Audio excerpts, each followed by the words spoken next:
Hola, buenas noches. Good night, everyone. That you're all joining us tonight. It's a nice Wednesday over here in the East Coast. We're live all the way from New Jersey. With the help of technology, we're gonna have some actually a wonderful conversation with an amazing guest tonight. But before we actually do that, we just want to remind you of our regular um, situations that we have in the Jazz Exchange and programs. But and so that you can actually keep up with what we're doing, we encourage you to follow us on all the social media that you see in the screen. We do have an Instagram um, at the underscore jazz underscore exchange. You can find us there. We are sort of most of it active, showing you all the different things that we're doing and the different programs that we run at the Jazz Exchange. We also run this live streams in our Facebook and our YouTube channel. You're more than welcome to check some of the things that we have on our YouTube channel too, which is a platform that we're developing for all the artists that we collaborate with, and and also we have our Instagram. I'm sorry, our Twitter and our website. So make sure to stay in tune with us, especially nowadays with this pandemic. We're more than active. Following up, we'd like to talk to you about this wonderful program we have, the educational program, where we help students from different parts. In this specific, the last 2-3 years has been helping out students from the borderland of El Paso, Texas, and Juarez, Chihuahua, Mexico. And the students actually get sponsored by SMART, and it was just actually a group in Juarez that sponsors the kids to come out here for a couple weeks, and with the collaboration of Jazz House Kids, a nonprofit in Montclair. They get to spend a couple weeks out here in New Jersey studying with some of the best teachers of this music of jazz. So if you want to help us continue this program, by all means, get in touch with us. We accept donations, and you can sponsor some of these kids to actually come out here. The program has been wonderful. All our students are continuously playing and learning about this music. A couple of our alumni from this program have been accepted at schools in New York City, and are already in their first year or so. So wonderful results there for a new generation of jazz musicians there. So also we still running our GoFundMe. This is the exchange, the Jazz Exchange Relief Fund, and through this program we get donations, and we help musicians stay active. We help them financially to record from home, to stay working, making the music, even though it's not the same thing. We all want to play in the same room. There's a lot of limitations for us with COVID and whatnot. So this program helps us fund one of our programs, virtual jazz sessions, where people, just like I was mentioning, they record themselves from home. And we do actually have a couple of videos that we're going to show you at the end of this month. As we all know, this coming up month is, this month and this coming up week is going to be International Jazz Day. This month has been Jazz Appreciation Month.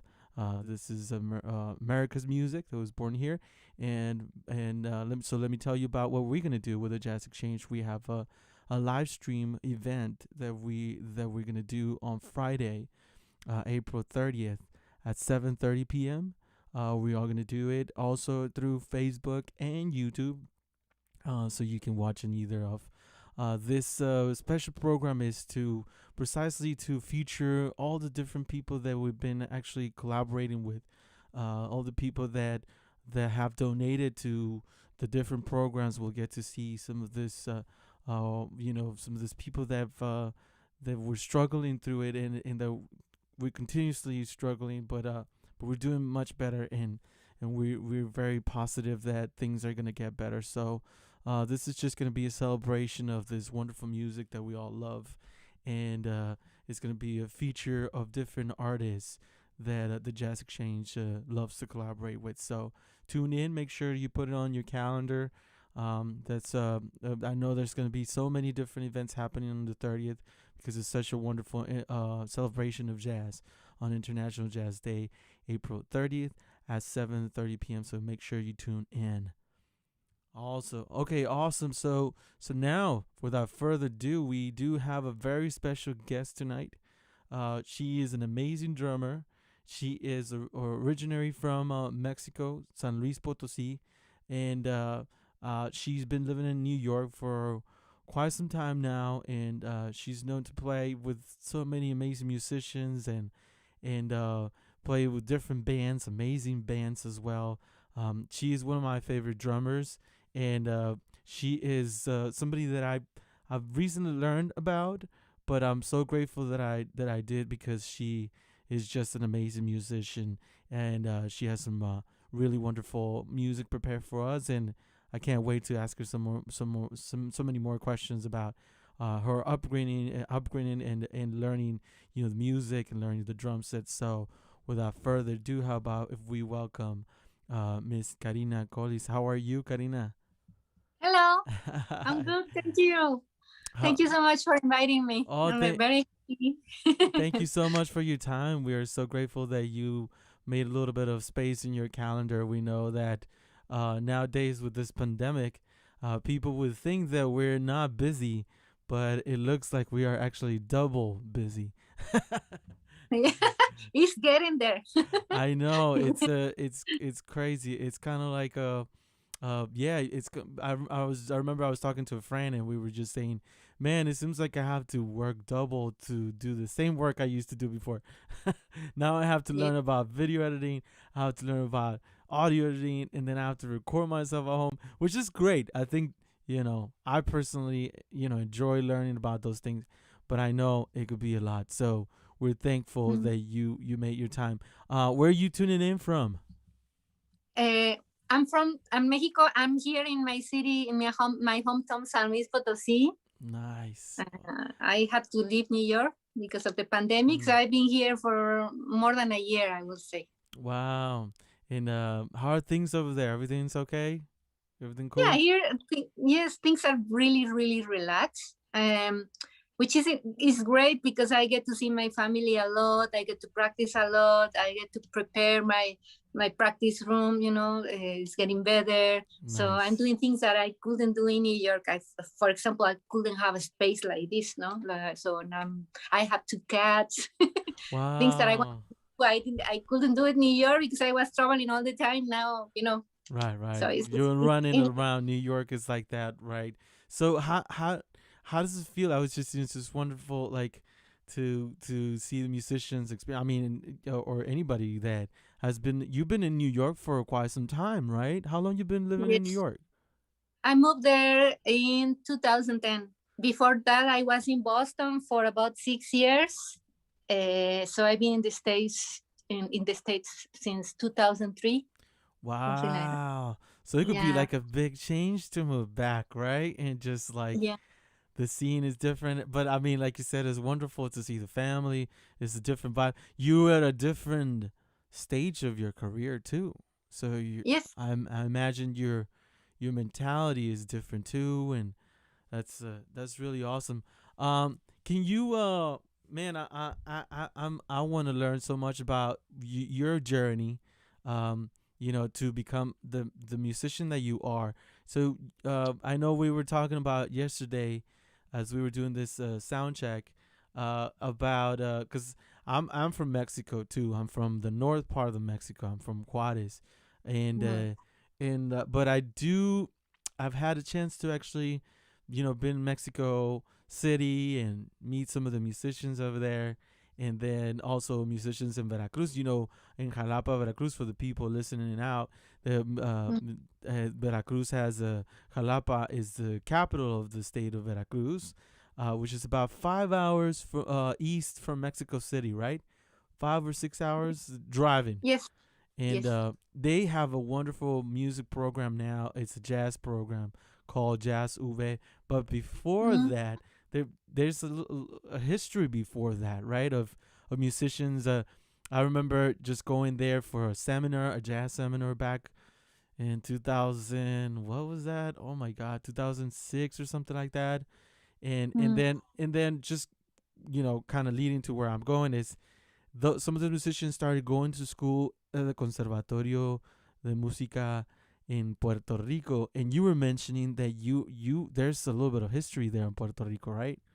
Yes. Yes. Actually, I had an interview earlier with one of my best friends from San Luis who also lived in New York, Guillermo Barron. Oh, And it's funny because we didn't know about the, I mean, to be very honest, I didn't even know where Puerto Rico was at that time. yeah. When I was 20 years old, and a friend of mine invited me.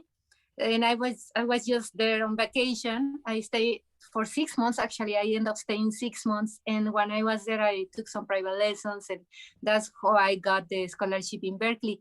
Ah, Later on, awesome. Guillermo Barron, he joined the conservatory in Puerto Rico, and other Mexican musicians went there because everyone came to know that the school was much cheaper compared to other universities in the US. Plus, the level is really good and the music is amazing. So yeah, so there are, like, I don't know, I know at least like 5 musicians that went to Puerto Rico to study. Also, my friend Samuel Martinez, who you also know. Right, yeah, No? that shout out to Mhm. Samuel Martinez and Guillermo Barron. They're Yeah. also I know Guillermo was based here in New York. I know is he in San Luis right now?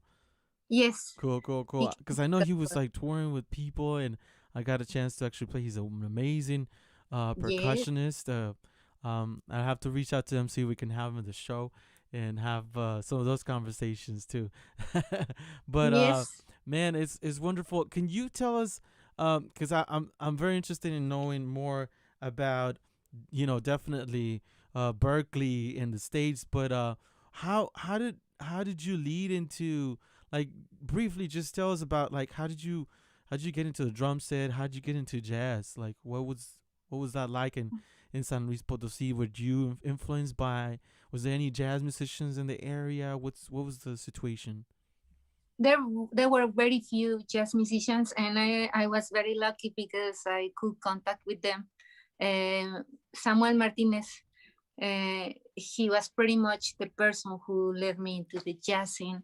We were taking Ah, a, yeah, his father, who died that's right. years ago, he was responsible for all the jazzing to happen pretty much. So he put us together. We met in the core in the harmony classes, and then later on we start playing together, and we formed like a jazz trio with another friend. She's a bass player who also moved to New York, Oh and wow. then, yes, it's funny because she actually was in a very good band called Mariachi Flor Toloache. I think you know them. Oh yes. What's her name? Veronica Medellin. Veronica Medellin. She's from San Luis then. Yes, Oh, I don't think I and know her, but I know of the mariachi for sure. yeah.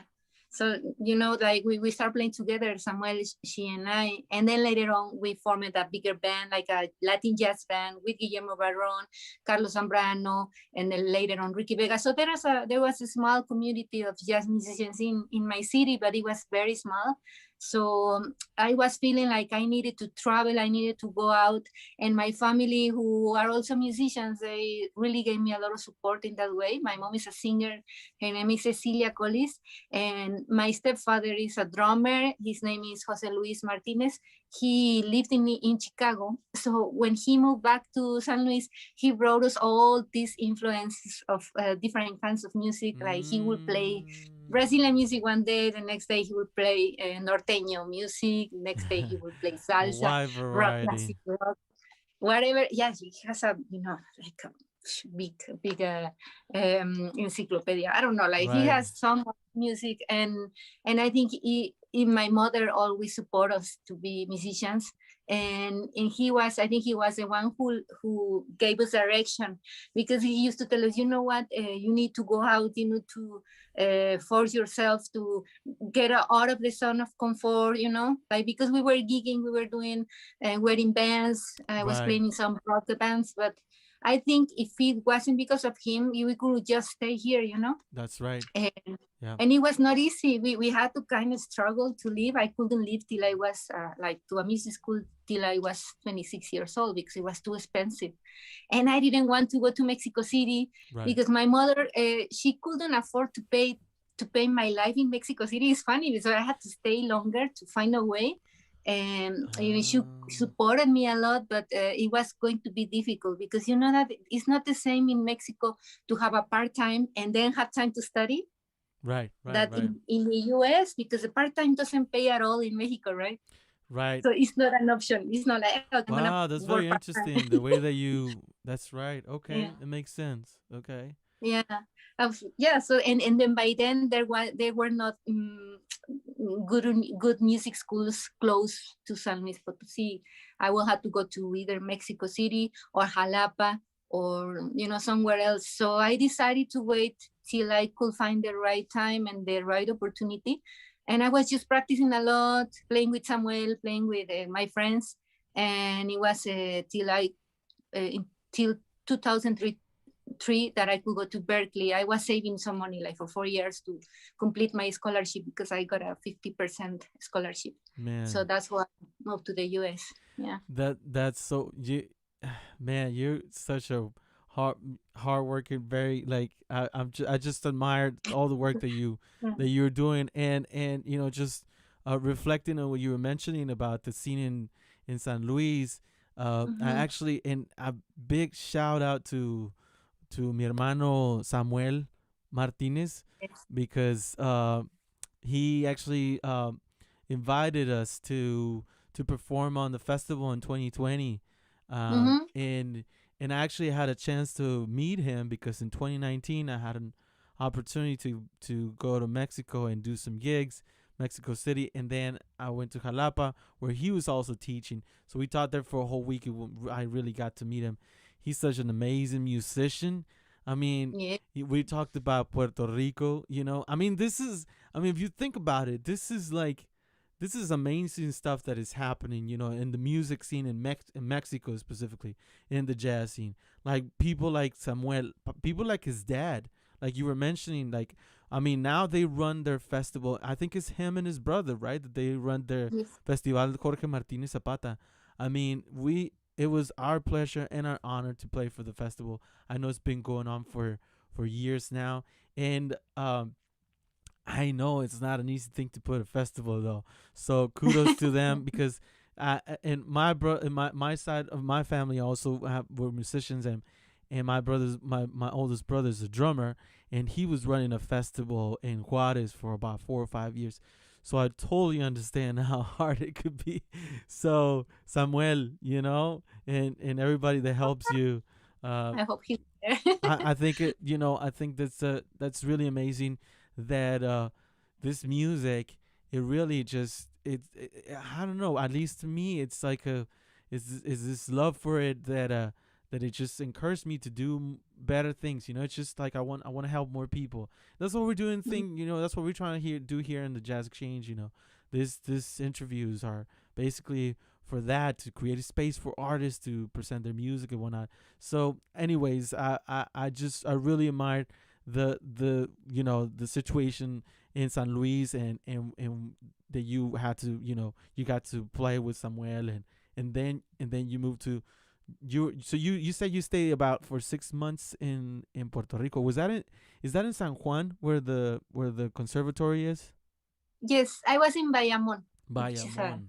Bayamon. half an hour from there, and I was very lucky because um, actually I met a few people, and then I became friend of a older lady, an old lady. She was like 70 years old by then, and we became really good friends because she actually offered me to stay at her house, and she was so sweet. She was like, "You really like Puerto Rico?" I was just going on vacation, and she was like, "You can stay here. You don't need to worry about rent." I was like, "What?" Wow. And I ended up staying 6 months. It was, and she died recently. Oh, I'm sorry. But she was like an angel, not only for me but for many people. She Right. was very supportive. Yeah, that's why I could stay. Otherwise, it would have been difficult. No, it's another country. I didn't speak English at all. I know I need to get better, but I couldn't speak fluently Right. at all. So, yeah. No, I can relate definitely. And just to kind of give some context for the people that are listeners, what is the name exactly of the conservat? Is it Conservatorio? Conservatorio de Puerto Rico. I say something wrong. They don't speak English there. I mean, Right. they do speak English, but they speak in Spanish. It's I don't know it's why I it's say. it's mostly Spanish they speak. I mean, I know you didn't attend, but I'm saying I just would like to mention it because of the scene there. For the people that did that want to know more about it. I know at a certain point David Sanchez, an amazing saxophone player, was teaching there, Yeah. and I know also Eddie Gomez, amazing bassist, was there, and Marco Piñataro. Actually met Marco. I think he was on the program too. And Marco is also in Berkeley, right? I don't know. I Mar- don't think I have met him. No, Okay. I don't know. It sounds very familiar. It was like someone like Yeah, I it's think really he known. was Marco Pina. I thought it was a tenor saxophone player. But anyways, Mm. tell us about like so you got did you get the scholarship for the 5 week program at Berkeley or to actually jump into the bachelor's there or No, it was just a 1 week seminary, jazz mm-hmm. seminary, and it's funny because I came to know because the lady I was living with, Doña Ana. I remember it was like a Sunday morning, and she was like, "Karina, come check it out. There is a music school coming, Berkeley College of Music, and they are offering scholarships." I was like, "Wow!" And then if you have your drums, you borrow your drums, you don't need to pay anything. And I had my drums that I had bought from my Wow. teacher, and so I took my drums there, and then I had to pay anything. And it was about $50 the whole week, and then I was participating a lot. I did my best, but I didn't have any experience playing reading, for example, first sight, reading a chart. Mm-hmm.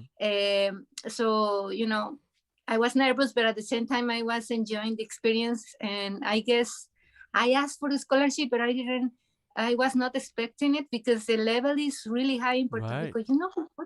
The drummer, what's his name? Ricky Martin, the drummer. I forgot his name. Oh, Very okay. famous drummer. He got the biggest scholarship. I remember he got $7,000. I got $5,000, and Wow. and and I was so excited. But you know what? When I find out that I had to divide that money into 2 semesters, then I was like, "There's still a lot of money I need to save, I so need I to came save back to more Mexico." money. And I was working everywhere. I was teaching, and Montessori. I was playing wedding beings. I was teaching. I was doing a lot of things so I could save money for 4 years. I got a scholarship here in my city to complete the Wow. scholarship, and then that's why I ended up going when I was 26. No, so it took me some time, Right. but it was worth it. Man, and how was it at Berkeley? Who did can you share us a little bit more? Who did you study with, or what was your favorite, I don't know, ensemble or what was your experience in general at Berkeley? Uh, I have always wanted to learn as much as possible in terms of styles because I used to love world music, and I also wanted to be good at jazz, and I also wanted to learn some funk. So I tried to join different ensembles. Also enjoyed the salsa ensemble. Some of the ensembles that I learned the most, of course, were the basic jazz ensembles, West Montgomery Ensemble. Mm. I also have a Wayne Shorter, music of Wayne Shorter, where you had to learn the music and analyze the music. I was in the salsa ensemble. That's why I met a lot of friends, Latin friends, friends from Colombia, who also Colombia. became, we started working together also. So there is a big community in Berkeley. So I was playing with as much as with everyone, with as many people as possible, and yeah, the ensembles were really really good. Brazilian ensemble also with Fernando Brandao. Mm. That's why I learned different rhythms from Brazil. And then I started also gigging outside. So it was like a little bit of everything, I would say. My teachers were Francisco Mela was my first teacher, Ooh. and he really helped me a lot. He was like very supportive, not only on the classes but also outside. Like whenever he couldn't make it, he would send me to sub for him at Wallis, which is a jazz club Wallis. in Boston. Wow. Yeah. So it was like for me good pressure, They said, Karina, I won't be able to do this gig anymore. You are the drummer from now. I'm like, So I was doing the gig for a while, and then I also played with some faculty in Berkeley, very supportive people. Ernesto Diaz, another teacher, percussionist, he called me for a lot of gigs, spreading Latin music in music schools. Alex Alvear, he was not a faculty, but he was very involved with the Berkeley faculty, and also I played with him with his band called Mango Blue. Rebecca Klein, which is a pianist, she's now a faculty at Berkeley. I think she has a good position. So it was the whole band: Alex Alvear, Ernesto, Rebecca, Tim Meyer, who Team also Mayor. That's right. there. That teaches Yeah. in Mexico now, right? Yeah, actually, Saxophone. he was the band leader of the jazz, Latin jazz quintet or quartet in Wallis. He That's was the band leader. crazy. So So I was very lucky, because I was by the time when I was in Berkeley, I had this strong motivation because I couldn't go to a music school earlier. So I was like, no, finally. So I was super happy. I was with all doing all the homework and not partying at all. I was super dedicated because, I had been waiting all my life, not my life, I all my life know, for a right? long time. Yeah. No, man, that's thank you for sharing all that. I mean, it is amazing the way that the how the community could be warming. You know, if Mhm. you really show dedication and obviously you take care of business and all that, the people can be Mhm. really good, and this music can just really be really good to you as well. You're a Mhm. very versatile drummer and musician. You also write, you also sing. Can you do you have by any chance like a mentor of your instrument, or just in general like a mentor that you're like, man, this person right here really, or would you say it's like a group of people? I will say I could name six of them who were very important for my development. In different timings. For example, Jose Luis Martinez, who was my stepfather, he's still alive. Mm-hmm. He's not together anymore with my mom, but we still in touch. I go visit him. He was a big influence because he was the one who gave me all the musicality influence, and he was like, "No, you need to practice technique. You're not playing this right," because he heard me playing all the time, right? Mm-hmm. So it was a big motivation for me, and he was really supportive. I will say he pushed me. He was like, I can do this gig, so now you're gonna go. After when I left, I went to Puerto Rico. It was Jose Jimenez. He's a drummer. I haven't been in touch with him for a long time, but he was my teacher, private teacher in Puerto Rico. It was for about 4 months, and he gave me a lot of good exercise for independence that I never did before. So he opened my mind in that sense, like metric modulations and Mm, polyrhythms. I was like, what is this Latin stuff? And then in Berkeley was Francisco Mela, that's Camila. definitely Ernesto Diaz. Even Ernesto Diaz is a percussionist, he's not a drummer, but he gave me the good basic fundamental for Latin rhythms, because he will tell me things like, you know what, Cuban percussionists play this music in this way. Puerto Rican musicians play this music in this way. So when you play with Cubans, you have to play with these accents.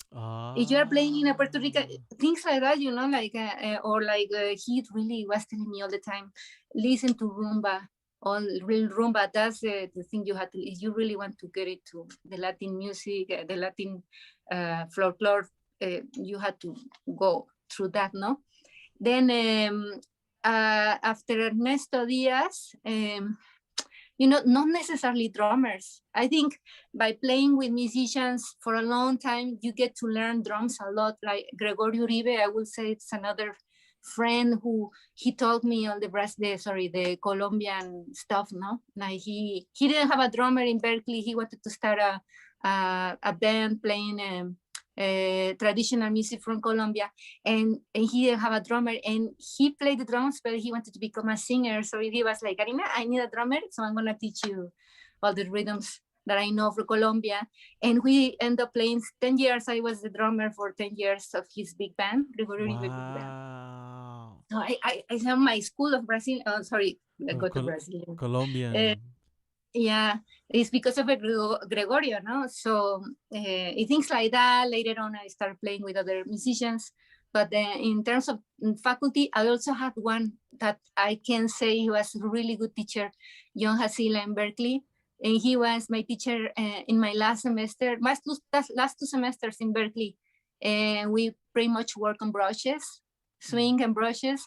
And he was very dedicated teacher, because you know what can happen also, I guess, in all schools. Sometimes people can teachers can get bored, or they can tired Yeah. of teaching, and it's hard for some of them to keep teaching or teach continuously. So John Hasila was the opposite. He will remember everything we saw last class, you know. Like he was like, I remember we saw it. He will write it down, and he would, this is your homework. So it was an amazing teacher. So I will say he's another one. And let's see, in New York, I took lessons with Ari Honig, like 4 or 5 lessons. He gave me a lot of information.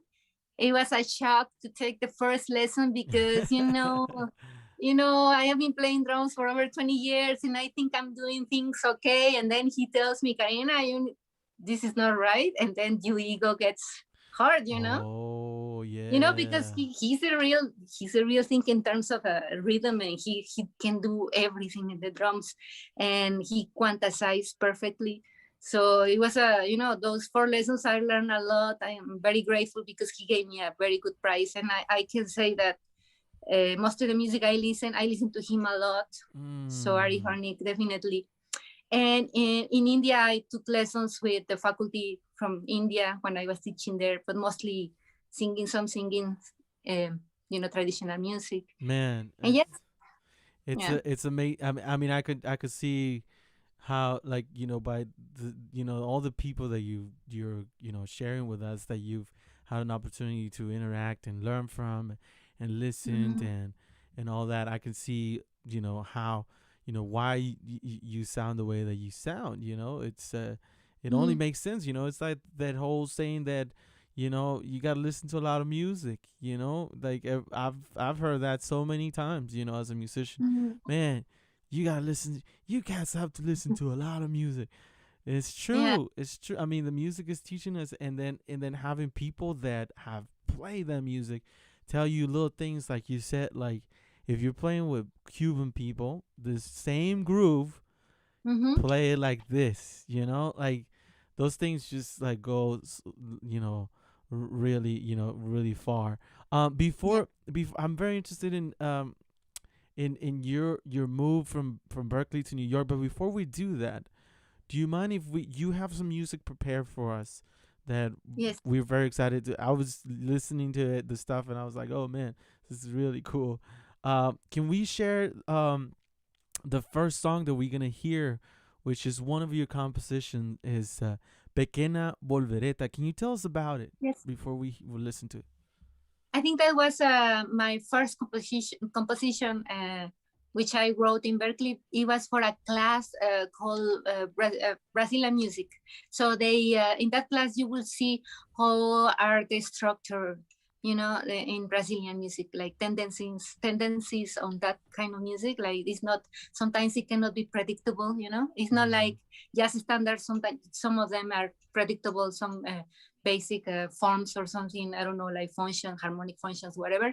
In Brazilian music, you saw, they taught us how to compose in a way that is not that predictable, but it has some elements, some basic elements, or some things that are very common. So that I composed that song a long time ago. So I decided to do it for this live concert with my friends here in San Luis Potosí. That's right. Samuel. So this specific recording is from a live concert, right? That you did Yes. with Samuel, and so who's on this? Is you on drums, Samuel Martinez on piano, and Alejandro Rivera Ledesma. He's a great guitar player from Aguascalientes. Richie Vega on double bass. He's here in San Luis. And Guillermo Barron Guillermo on Barra. percussion. With Wow. this live session, it was a concert by Beat Sessions, which is an independent production company that supports original music. So they invited us and they say, Karina, let's do your live performance. And later on, they decided to bring it to the platforms. So yeah. Great. So takes me to the next point. You're gonna listen to it, but if you want to continue to listen to it and put it on your playlist, make sure to go to Spotify. Is on Yes. iTunes. Is on Apple Music. Is probably on YouTube or whatever. This is wonderful music. So without further ado, let's check out. This is Karina Colis' composition "Pequeña Volvereta" from their live performance. So I hope you guys enjoy it.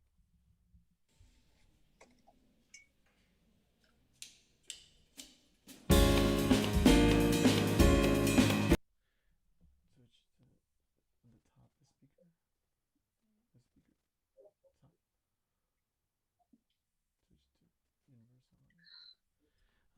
I think now we're good. Here we go.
Richie Vega.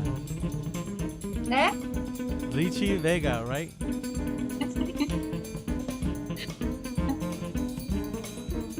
Me olvidó decir qué quiere decir la canción. Pequeña boloreta es pequeña mariposa.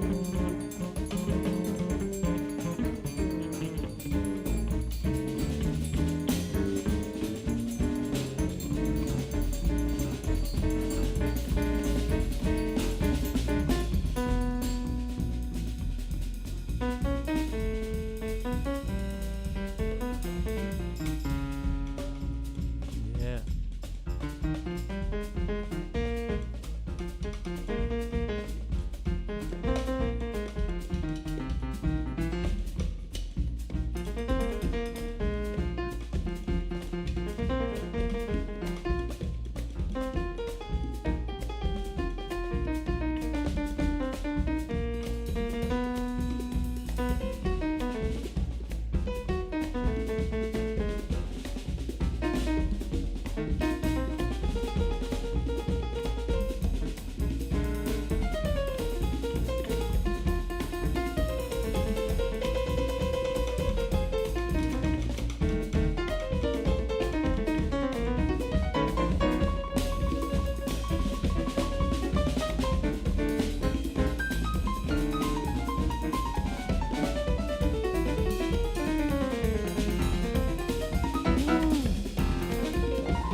Está buenísimo eso, eh. That was amazing, Karina. If you wanna unmute yourself there, um, but man, what a groove there. Boom, chicka da on, chicka da on, chicka da on, chicka da on, chicka- Okay, Woo! I had to give credit for this to Edward Perez Oh, because okay. yeah, he also played with my project a few Wait, no few Edward years. Perez is the bass player. He Yes, where's he from? he is from US. He speaks He Spanish speaks because he Spanish. lived in Peru. I guess that's why he knows a lot of Peruvian music. Ah. And he suggested that intro because I was telling them we need an intro, and we were working on it, and so this is his intro. Oh, okay, yeah, great, Just great watch shout him, out but too. I really like him. I really like his playing too. He's such an amazing musician too. Wow, man, Yeah. that's a wonderful song though, and I love the tune. I love Thank Samuel's playing. you. I mean everybody on the track is Thank I you. mean it's crazy, and that this is what we love about having people like you, because it sheds light on how jazz has spread throughout the world, and how it's being played to a high level in all different parts of the world. Mm. We do know that New York is the mecca, and a lot of the top musicians are in New York, but the music is being played to a high level in all parts of the world, and this is just an amazing example of that. And as so continuing our conversation though, um, and this, and I'm asking this because it's helping me understand, and I hope our audience also it sheds some light on this, on your journey to become the musician that you are, so strong, like an amazing drummer, and that not only plays jazz, but it plays all the different music and all these differences for influences from different rhythms of music from the world. Can you tell us? And then, so you spent some time in Berkeley, and then you moved to New York. Was that like how was that experience to you? Like how was the same, this scene, the same experience as in Boston? Was it completely different? It was different. In Boston, you build a community. Of course, in New York also, but this changing all the time. But in Boston, it's pretty much the same because you start playing with some musicians, and then they give you work, and then you get a few other connections, but you kind of pretty much work with the same people, which is great because it is a community, and Mm-hmm. then you become friends and everything. I was kind of getting too comfortable because I was playing in a church every Sunday, and I was teaching every Tuesday in Providence, and then I was gigging on weekends, and then doing some teaching, teaching with Ernesto Diaz for the schools, elementary schools, spreading Latin music. So I was actually cool, I was You're in. nice. You're a nice spot. Yes, it was very cold, of course. I never Right. liked the weather, but I I was know. comfortable. And then when I decided to move to New York was because I was feeling a little bit I don't know. I was feeling frustrated because I wanted to travel. I wanted to experience more, and then a lot of friends were moving to New York. So it was like maybe I should go because in Boston there are not many jazz clubs or not many places to play music. You had to wait pretty much for the summer for things to happen. So I was like, I see. man, this is a good moment. I should try it. I should just go. And then I moved in a not very good state of my hands. I had tendonitis. Imagine, I got tendonitis, so I couldn't play. So I was still making money because I was teaching and I was paying the church, but I had to stop playing for 1 year. So when I was little by little recovering, I decided to move to New York. So I don't know. I was crazy. I was like, I don't know. I mean, maybe I should have waited a little longer, But I don't know why something told me, Karina, you go. Right. So in New York, I had already some connections. Gregorio Uribe, He recommended me with the Mexican culture, Mexican community, Sime Padilla. I don't know if you know him. Calpuli Mexican Dance Company. Mm. They perform music from all regions in Mexico. So I had already some gigs, some good gigs. So the change was not that difficult in that sense, because once you move to the city, people start helping you, recommending you, and everything. But I will say I was feeling really lonely. I mean, I guess everyone goes through this. If you go Right. alone, you go by yourself. So the first 4 years, I was kind of making contacts, getting to know more musicians, and it was getting better. I was doing better gigs every time, charging a little more. I had to go through, doing gigs for, I don't know, $40, for $60, playing Right. amazing music, but struggling, of course. I was doing some. I was babysitting at first. I was also teaching. No, sorry, no. I was doing an assistant for also Montessori school for children.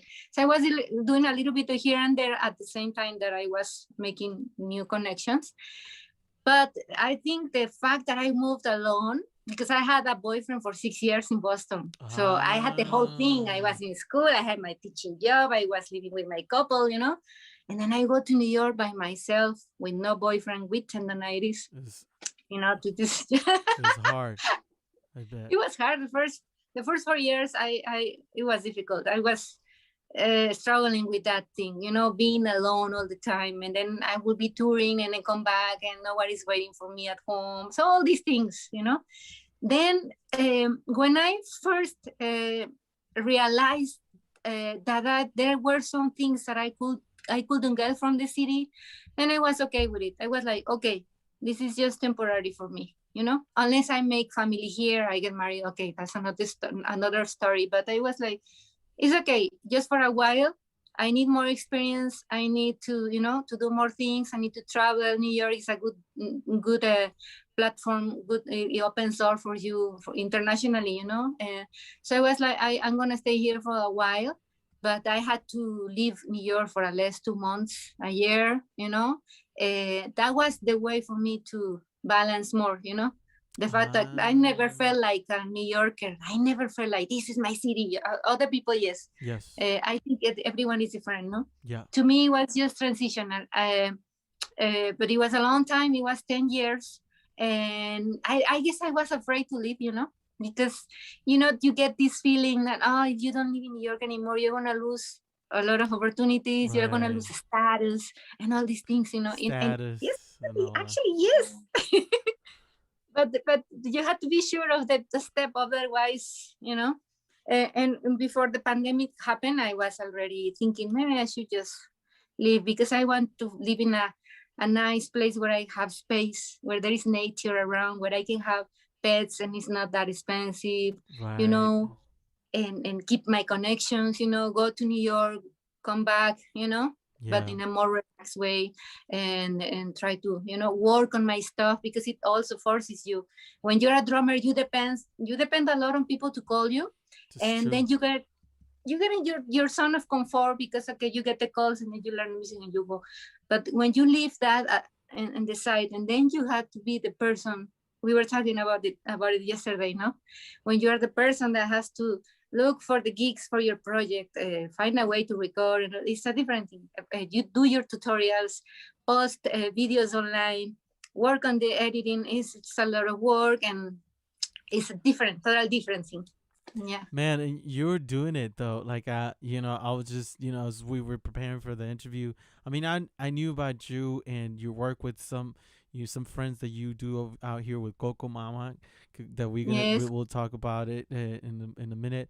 But as I was starting to get more acquainted with your stuff, I was checking out all these different things that you're doing, and it just it ties to what you were saying, like like the switch that maybe we as musicians at a certain point we have to take, right, of like, yes, work, especially like you said, your relationship with your instrument, the drums, right?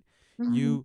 You usually, they call you for the gigs, right? It's either singer or a saxophone player or a guitar player, and but now you're doing it, and you're doing these tutorials, which is, one of the things that we like to cover in this show is like, those different things that you as an artist do to stay afloat, to continue Mm-hmm. working, to create an audience, to expand an audience, to and I really appreciate, and also very important what you're talking about in your experience with New York. I think, like you said, we all different, we all have different experiences, but it is also important to know that the kind of place it is, Mm-hmm. and how for some of us it might just be transitional, you know from some of us it might be the place where we want to spend the rest of our Yes. life, Mm-hmm. and but it I think it's very important because I remember when I was a teenager and I was always thinking about coming to New York. I remember I was doing a gig one time. I started doing some cruise ships, and I talked to this drummer. He was 70 years old, and he was from New York. And I told him, man, I want to go to New York. I'll for sure, I want. And he said, have you ever been to New York? And I was like, no, but I don't care, And I was like, he was like, well, you should go visit first, because you don't know if you're gonna like it, And I said, well, I don't care, and I actually like it when I first came, Obviously, it is, for I think it's a place that doesn't look very much like other places in the United States. If Yes. because I was living in Texas for a while, and I've been to places like San Francisco and other cities, but like New York has its own thing, like just the melt pot of different cultures and even the infrastructure of it and the just the grind. It's an intense grind. I mean, you were Mhm. here for 10 years. I've only been here for I'm going into like 6 years, so I have much to learn from your experience. Well, it's tricky, There were many times I was like, man, I think I can live here, like, of course, in those times usually happen either in summer, on summer, Right. or when I was playing a lot with my friends, Mm, Maybe because I am Mexican, that I need to have that. yeah. It's not like I am like dependable people. No, no, I'm actually very independent. I like my space, but I also like to feel that my community is nearby, So it's something that I need. Um, so yeah, there were moments that I was maybe I stay here, and then somehow I always ended up coming back. Even sometimes I go, this time I'm not sure I'm gonna come back. Right. I think I need a long break, and then I will get a really nice gig. Hey, Karina, can you do this gig in 3 months or 2 months? And yes, sure. No, my mom will be that's amazing. Yeah. She was happy for me, because she liked that I was living in New York, because I was getting all these opportunities. I learned so much. Right. I think I did the good thing. I did that right thing, even though it didn't mean that I was not going to be happy all the time. All the 10 years, the first 4 years, I struggled, I will Mm-hmm. say, and then it was okay. Stabilizing, how you pronounce Stabilizing. that? Yeah. Stabilizing. So at the end, I was like, I think I left in good terms with New York, Yeah. In good because terms. because the last year I was there, I was doing a lot of gigs with women in jazz, doing a lot of jazz the last year, very well paid. And I was like, wow, man, this is amazing. It is possible to live from jazz music. I know Yeah. that's the thing that it's a real thing for sure.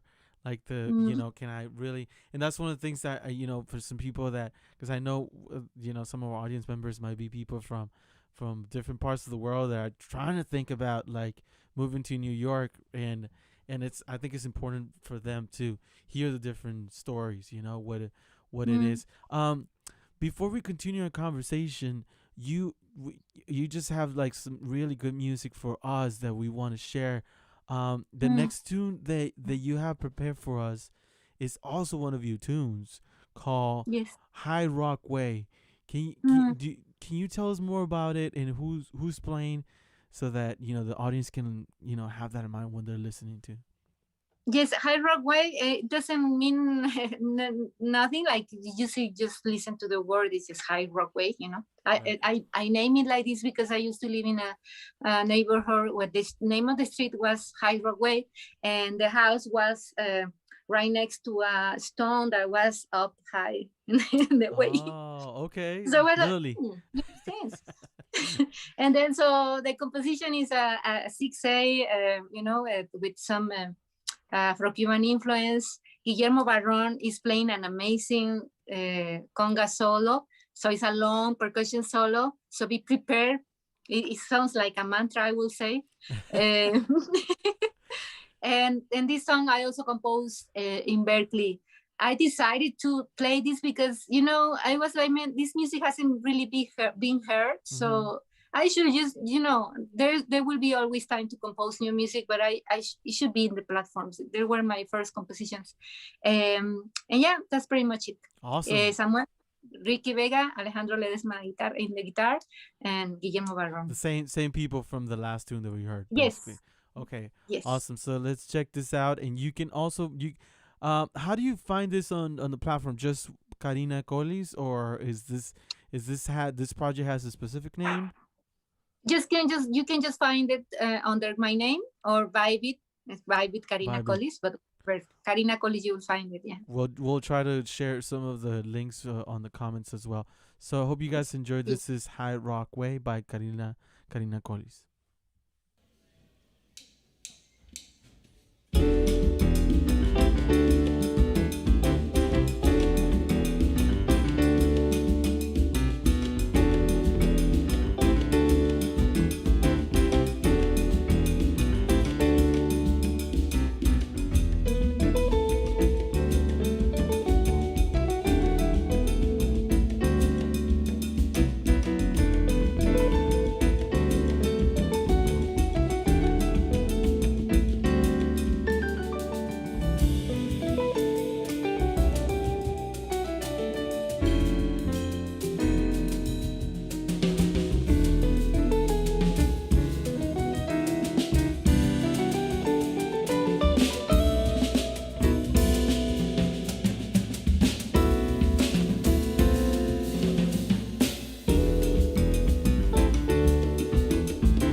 I gotta join the crowd. I gotta join the crowd. Gracias.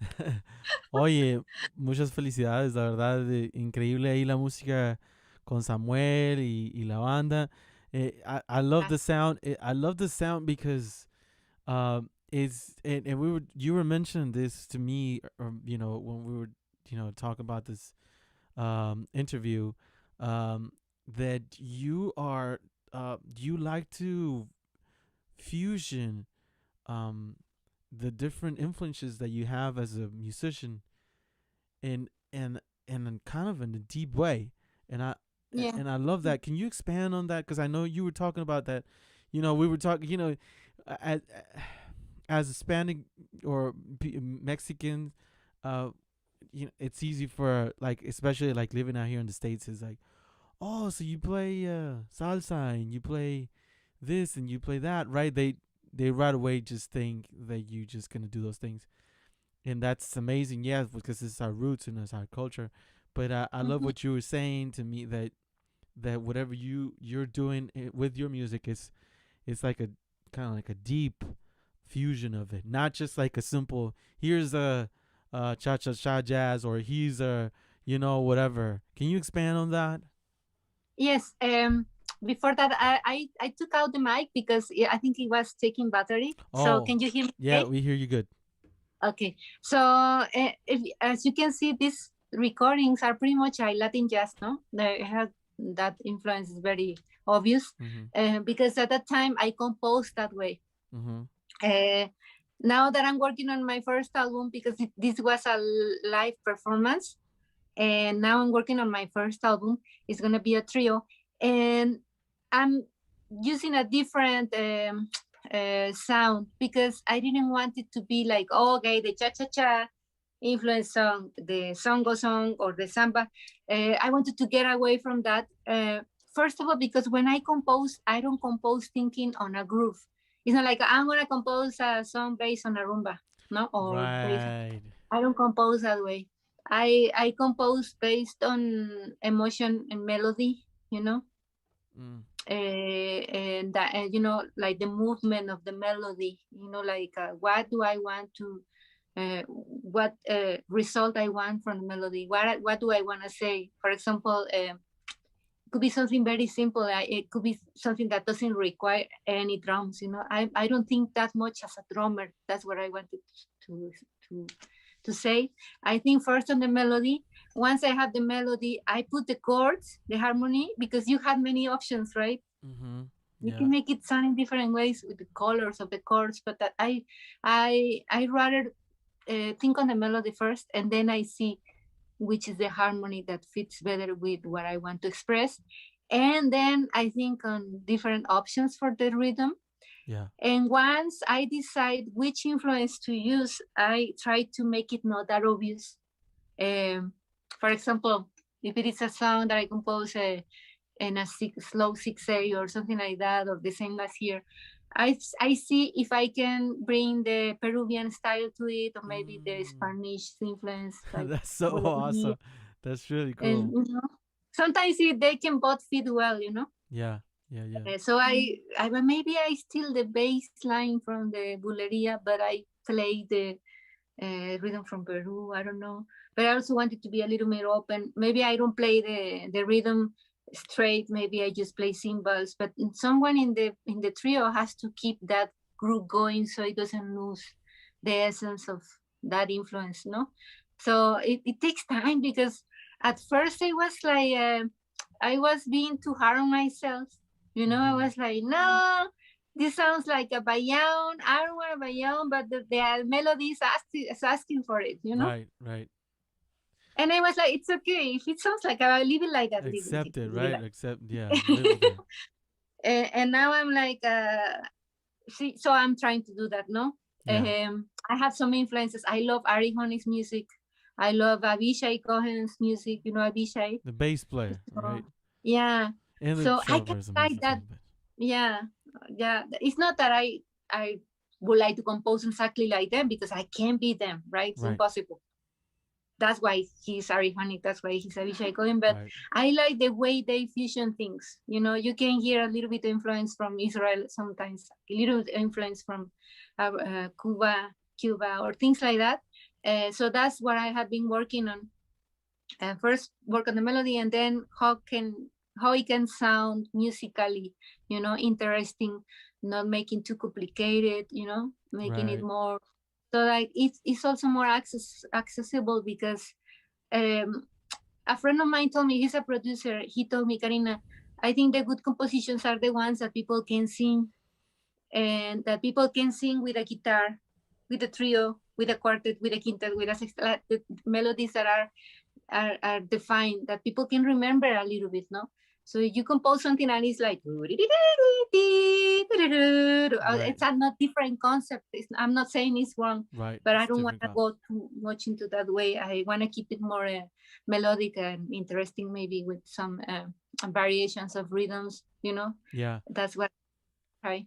You know who comes to mind too, as we're talking about like the melody and the how strong a melody can be to really move people is Mm, Miguel Senon. I don't know how you feel about him, mm, but like he would be writing like something amazing in the background, but he's mm, playing this. I mean, of course, he has a wide range of melodies and, but like and you know within a song, but like you could for the most part his song you could hear a nice beautiful melody. Like I said, he has some tunes that he could really go hard in the melodies. But like yeah.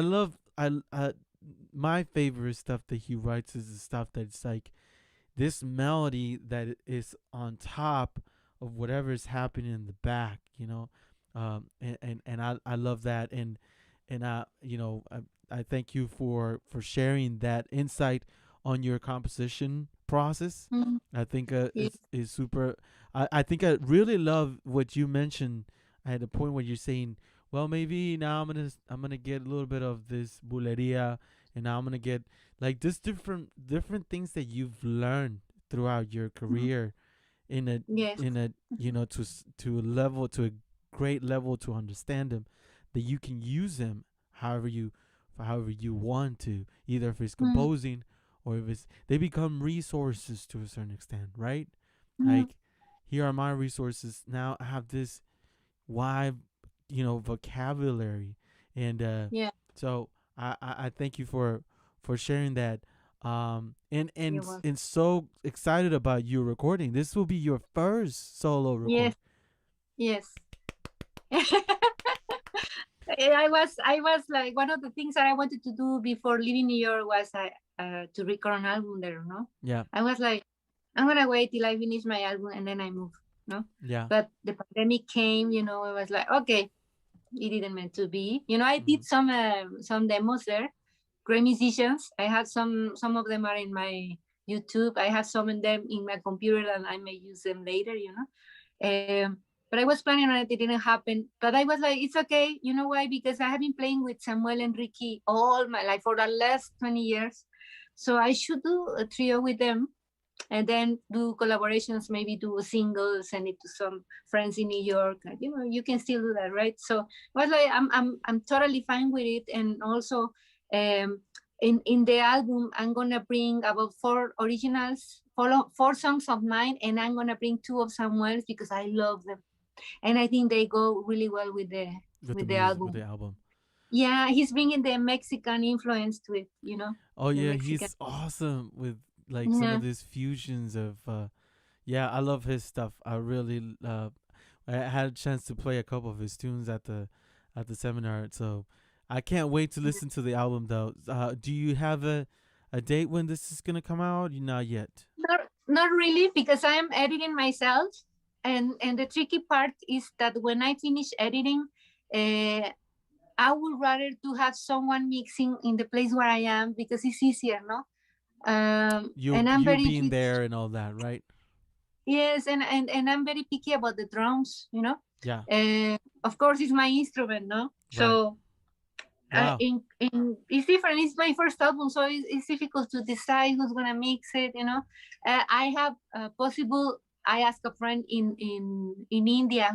He was my student, and he's a producer, and I trust him because he has really good ears, and then he knows me, so he knows what kind of sound I wanted to drums, Right. and he plays drums, and he's very dedicated. He has good equipment, so I probably ask him. I already kind of let him know that he Mm. will do it, so I probably just do that because the thing is, I know killing also producers in New York City, but it's very expensive. No, I Right. did a small fundraising for my album, but I didn't get much money. To be very honest, I didn't think I didn't do in the right moment. It was Mm-hmm. right in the pandemic, and I didn't do like a crowdfunding or one of those platforms. How you call Kickstarter? Yeah, I didn't Kickstarter. do that. I just announced it on Facebook. I did an event, and then I promoted for some days in the week, and I put my bank account and everything. Mm-hmm. So with that money, it was enough to pay the studio and the musicians. And I haven't think about the person who's gonna mix. In this case, my friend, and the rest of the things. The like Man, design. So it we're has to be this year right. It has sometime. to be sometime this year. Yeah. Well, we're excited for you for your new production. I mean, this is a huge deal. And Mhm. we definitely are gonna check it out. And if why not? If you decide to do, because we know how we know, and people. I think it's also important for people to know. The process of putting something together like this. And Mhm. and also why are you doing this? Because Mhm. at the end of the day, you doing this music. I mean, I think it's one of the things that we've been saying and repeating here in the show is that how important music is for society. And I think Mhm. we kind of had a little bit of a more of a close up on how important the music is for society with this pandemic. Yeah. It's a physical thing. I think we need to move forward with understanding this, that how important the contributions of music and musicians is Mhm. to keep this society together, to stay Yeah. sane. It's food for your soul. It's food Yeah. for your mind. I mean, if your mind is not right, your body is not gonna. Anyways, I'm going deep here, but No, it's really right. Yeah. but it's true though. Yeah. It's like in your music, you putting out this music. It's your effort to contribute to other people's lives, to better Yes. people's lives, Mm. and so if you decide to do another fundraiser, let us know. We'll help you. Because we know it's Thank you. expensive, and Yeah. so we can't wait for that. You have a video, and I know we kind of just my producer already saying that we're getting to that point, but there's so many questions I have for you because um you play with so many people. It's amazing. You play so many festivals, and Mm. I encourage, we could spend another hour talking about every festival and every people that you play with because it's amazing. I encourage you, all the audience members, to get in touch with Karina. What's the best way for people to get in touch with you, Karina? Is this Uh, yes, it's very simple. Just with my name. It is funny, but I don't think there is. I don't know any other Karina Colis in the world. I don't know why there is something wrong with my last name it's good. because That's yeah, good. That's yeah. good. I think I saw one Karina Colis somewhere. Somewhere But of along. course, drummers have the same name. There is no, so you find me easy in Facebook, artist page, Instagram, and YouTube. I'm in Twitter, but I'm not really active too much. I know. Now I TikTok. know. It's a little much, right? No, but Yeah. before we show this great video Mhm. that you prepared for us, can you tell us a little bit, just in a nutshell, like your experience of playing with this amazing musicians? Maybe if you can think about a story that you can share with us.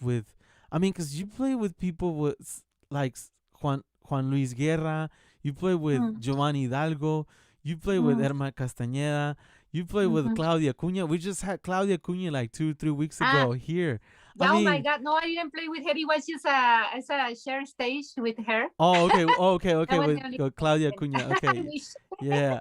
But you play with so many people. Is there a story that you can share us of like Mm. one of your favorite stories of playing with some of these musicians? I think I mentioned the one. I mean, just mention very quickly Juan Luis Guerra, and who else? Did you say second? Who else did you say I know you second? play with Thalia too. Oh, That Talia. that was, I mean, Okay. that's huge too. That's amazing. You know, like the things that you do is you're a jazz drummer. You're like you're so versatile. It's amazing. Yeah. No, thank you. Well, with the Juan Luis Guerra, it was a honorary concert that we did for him in Berkeley, and then he came with us. He performed with us with the band. Sadly, I Wow. don't have any picture because by then there was not Instagram. Facebook was starting. I didn't have Facebook. I don't have any proof of that. You had to go to Berkeley and find the files in the Right. library. That's But yeah, I mean, many of my friends, Gregorio Uribe was somewhere there. It was in Berkeley. And then I would like to mention Thalia was a Teleton for Teleton, right? 2014 in ABC Studios. It was just Wow. a couple of songs in the studio, and it was playback. I had to clarify. It was a great experience. I mean, it was just something very quickly. Well, Learn the songs, you know, just to play back there, and you get a good check, and that was it. was that in New You know, York? it's super nice. Eh? Was that in New York? Yeah, that was in New York. Yeah. But the experience that I want to share was funny. It was with Esperanza Spalding. Woo! I played with her Amazing once. bassist player. Right. Yes, but when we were in Berkeley, she was also there, and we did a Mexican music night in Berkeley. You know, we performed music from different regions in Mexico, and she was a bass player, and so from there we kind of interact a little bit, and we like each other. You know, we like the vibe, but we didn't really become friends. Later on in New York, I saw her in a jazz club. She came to see us play. We were playing with Gabriel Guerrero and an amazing bass player. I think she's very famous now, and I can't remember her name. Anyways, she was there, and then one night I was meeting a friend from San Luis in a coffee place. She was like, Karina, let's just meet for coffee. I don't have much time, and blah blah blah. Yes, of course. So we met at the coffee place, and then downtown there is a jazz. There was a jazz club. Why not Jazz Cafe? You Why remember? Why not? not? Why not? No, Yeah. no me tocó, but I've heard of it. Yes. So many people play there. I also play with my project. A lot of Leo Genovese, all these people. Mela was playing there. He was doing the jam session. So after we had the coffee, I was like, I'm free now, and it's kind of early. I'm gonna see what is happening in the club. So I come downstairs, and then I see a guy playing the double bass who looked really young, really young. I was like, there are many millions of Right, New young York. players in New York. So I just, and then Mela was on drums, and hi Mela, how are you? Oh. And then yeah, it was amazing. I was like, I know these people. Leo was there. It was Leo's gig, I think. I mean, he was opening the jam session, and then I look at the bass player, and it was Esperanza Spalding. Wow. But he was not wearing makeup. Oh, she wasn't wearing makeup, so. No, she was kind of undercovering herself. and and then she had like a hat, like she looked like a really really young guy, and Yeah. then hi Esperanza, and then she came say hi. We're talking, and then you want to play? Mela said, you want to jam? Yeah, of course. And I Of was jamming course. with her. I was so happy. I was like, Wow. we were jamming, and then she told me, let's hang out, let's just jam, or let's just hang out. And then she asked me for my phone number, and Wow. and then I went to India, and then we never could make it because she was out or I was out, and I never saw her again. Yeah. So, but it's funny, because it was so unpredictable. Yeah. And then I was jamming with her. I was like, wow, this is cool. that only happens that mostly happens in New York, right? It's amazing. You'll get to see so many things. Man, thank you so much for sharing that. How about we just jump into the video, and then we can close it out after. Can you tell us about this video real quick? This video it's an arrangement that I did a few years ago, and I recorded with Samuel and Richie, the trio that I'm working the album with. And I actually spent 3 months in Las Margaritas, which is a ranch close to my city. There's nothing there. It's just a ranch. I end up going there with my boyfriend. We spent almost 3 months there, and I record some images of it, and then I decided to put them together with the video because I thought it was a good idea. I think it fit good because Yeah. Caballo Viejo. It's not like I'm recording horses all the time, but it was just like a good A match, good I think. match. Yeah, I did an arrangement in 6A because the original version is in 6A, and I love the song, and some of the arrangements that I sing too. That's This is the right. last one. Yeah. That's right. So you're on vocals and you're on drums and you did the arrangement and you put the band together and you did the Yes. video and you did. My boyfriend took some images and then I took the other ones. Oh, that's so awesome. It's really cool. So this is Caballo Viejo. This is arranged by Karina Colis. Hope you guys enjoy it.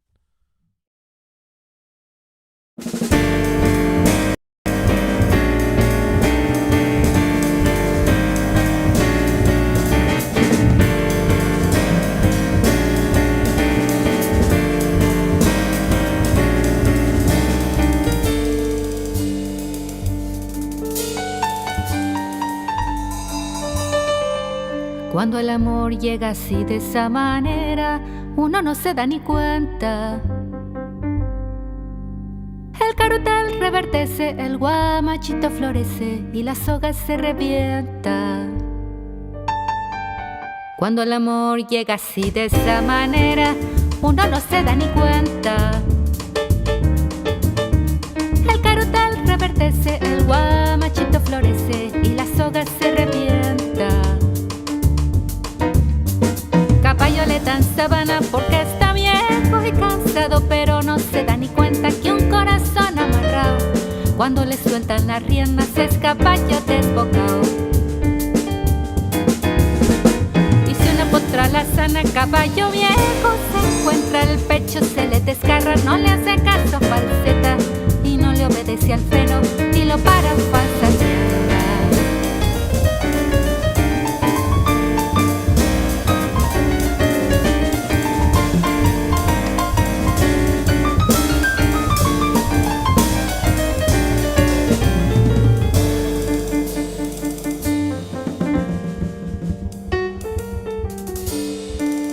Cuando el amor llega así de esa manera, uno no tiene la culpa.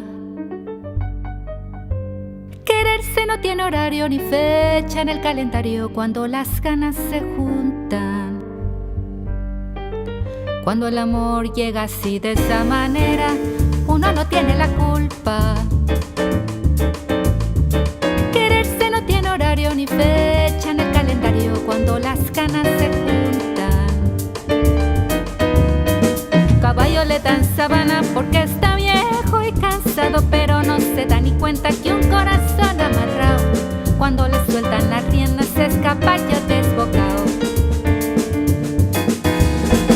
Y si una potra la sana, caballo viejo se encuentra, el pecho se le desgarra, no le hace caso falseta y no le obedece al freno y lo paran falsas riendas.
Caballo le dan sabana y tiene el tiempo contado y se va por la sabana con su pasito apurado a verse con su potranca que lo tiene parpascao.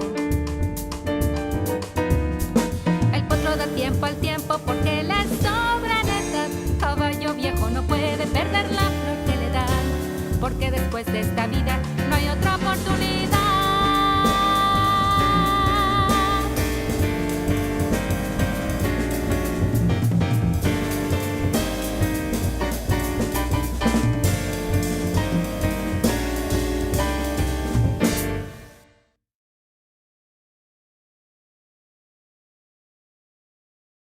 Claro que sí. Man, that was amazing, Karina. Thank you so much for sharing. Mm. Now you're singing on the video. As we're saying, this is it's a great arrangement, and it kind of roots to the original of it.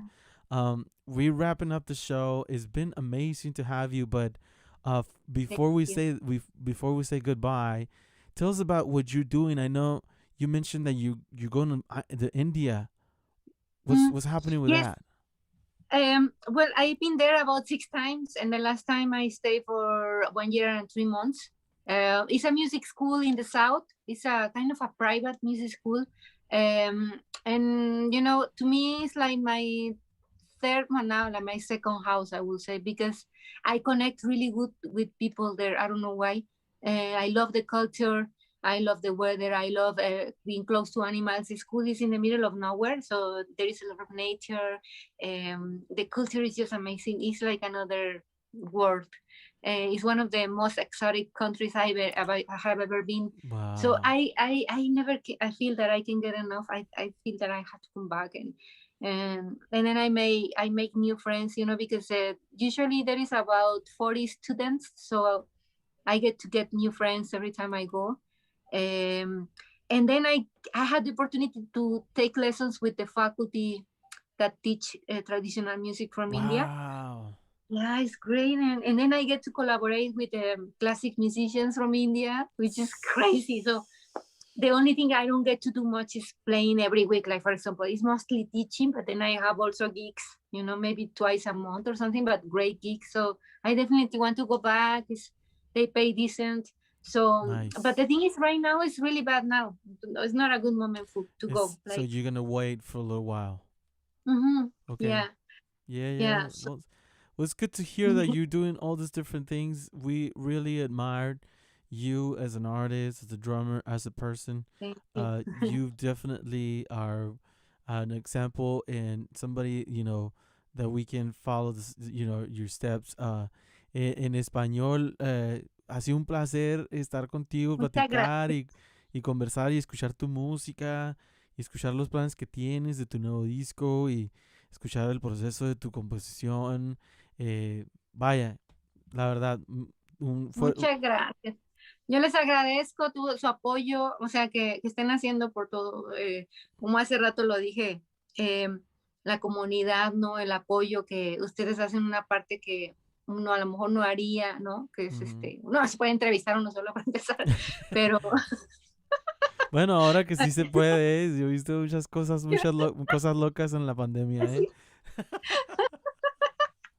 Pero bueno, ustedes están haciendo una labor muy importante y les agradezco mucho que me hayan invitado. Significa muchísimo. Ustedes saben lo difícil que es mover tu propia música, sobre todo si no tienes un nombre grande, ¿no? Claro. Es más difícil. Entonces, esa ayuda significa mucho, o sea, es poder abrir otras oportunidades a través de ustedes, conocer gente, o que te volteen a ver, no simplemente lo que haces, pues los agradezco mucho. Como un astrólogo me dijo, yo le dije, oiga, a veces me siento mal porque estoy subiendo videos y fotos de lo que hago, pero no sé si es medio egocéntrico. Me dice, no, es que si uno no cree en uno, o sea, si tú no te promueves, nadie lo va a hacer ahora en día. Exacto. Eso se acabó.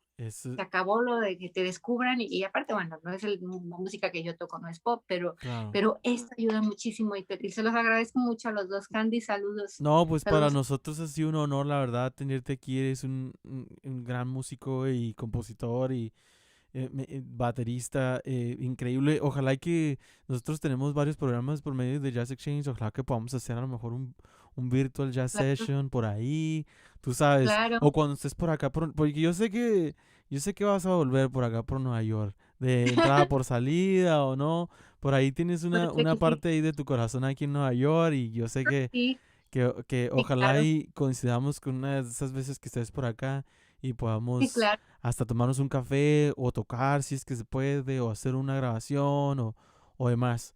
Pero Claro. la verdad, desde el fondo de nuestro corazón para ti, muchas gracias y mucho éxito en tu Muchas carrera gracias. musical y cualquier cosa aquí estamos.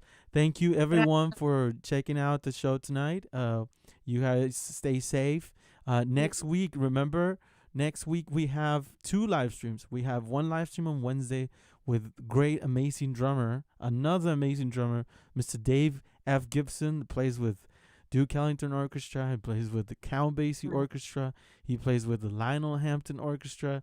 I mean, this man is the big band drummer in New York. Oh, It's amazing. wow. So check Wow. him out. We're talking with him. He's showing some music on Wednesday at the same time, same place, 8 o'clock, in Facebook and YouTube of the Jazz Exchange. And then second live stream is happening on Friday, April 30th is International Jazz Day. We're trying to coordinate with them, see if we can share our event with them. But nonetheless, we'll be here on Facebook and YouTube on the 30th at 7:30 p.m. on Friday, April the 30th. So if you can't catch both, catch at least one of them. And anyways, we hope you stay safe and hope to see you soon. Thank you, Karina, again, and Thank have you a very good night. much. Okay. Thank you, everyone. All right. Take care. Good night.